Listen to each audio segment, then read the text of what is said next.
கிறிஸ்துவுக்குள் அன்பானவர்களே, ஆண்டவரும் இரட்சகருமாகிய இறைமகன் இயேசு கிறிஸ்துவின் இனிய நாமத்திலே அன்பின் வாழ்த்துக்கள்.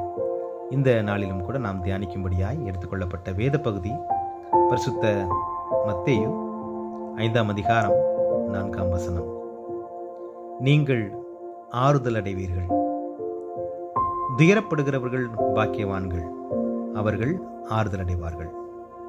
துயரம் என்பது ஒரு கஷ்டமான நிலை என்பதனை நாம் ஒவ்வொருவரும் அறிவோம். நம் சொந்த வாழ்க்கையில் தவறான ஒரு சில காரியங்களை செய்வதனால் ஏற்படும் தீமையான காரியங்களை சந்திக்க நேரிடும் பொழுது நாம் புலம்பி தவிக்கிறோம். ஆனால் அதே வேளையில் நாம் செய்த தவறுகளை அநேகம் பேர் அதனை ஏற்றுக்கொள்வதில்லை, அதனை ஒத்துக்கொள்வதில்லை. இந்த வேத பகுதியிலும் கூட நம் ஆண்டவராகிய இயேசு கிறிஸ்து தாங்கள் செய்த தவறுகளை ஒப்புக்கொள்வதன் மூலமாக ஆறுதலை பெற முடியும் என்று உணர்த்துகின்றார்.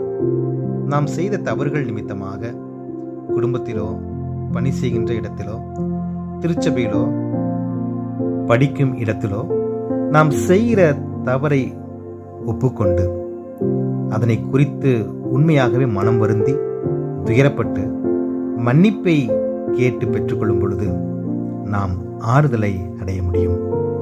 இப்படிப்பட்ட துயரப்படுபவர்களைத்தான் ஆண்டவர் ஆறுதல் அடைவார்கள் என்று குறிப்பிடுகின்றார். செய்த தவறுகளை ஏற்றுக்கொள்ளும் பொழுது, அதனை குறித்து உண்மையாகவே மனம் வருந்தும் பொழுது ஆண்டவர் நமக்கு மன்னிப்பை கொடுக்க அவர் ஆயத்தமாக இருக்கிறார்.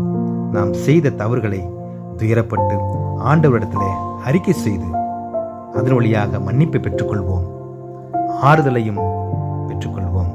தேவன் தாமே அது போன்ற ஆறுதலை நீ கேட்டுக்கொண்டிருக்கிற ஒவ்வொருவருக்கும் இந்த நாளிலே கட்டளையிடுவாராக. ஆண்டவர் நோக்கி நாம் பிரார்த்தனை செய்வோம். எங்களுக்கு ஆறுதலை கொடுக்கின்ற எங்கள் சமாதானத்தின் கடவுளே, இந்த புதிய நன்னாளுக்காய் நாங்கள் நன்றி செலுத்துகிறோம். இந்த நாளிலும் கூட இதனை கேட்டுக்கொண்டிருக்கிற ஒவ்வொரு பிள்ளைகளையும் தேவன் தாமே நீர் ஆறுதல் படுத்தும்படி நாங்கள் ஜெபிக்கிறோம்.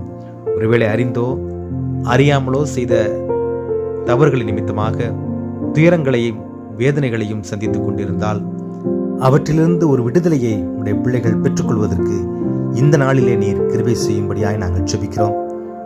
அவற்றின் வழியாக கிருபைகளையும் மன்னிப்பையும் பெற்றுக்கொண்டு ஆறுதல் அடைய பிள்ளைகள் சமாதானமாயிருக்க தேவன் கொடுக்கிற நன்மைகளை சுதந்திரித்துக் கொள்ள உதவி செய்யும்படியாய் மீட்பரும் இரட்சகருமாகிய இறைமகன் இயேசுவின் வழி ஜெபிக்கிறோம் எங்கள் ஜீவனுள்ள பிதாவே, ஆமென்.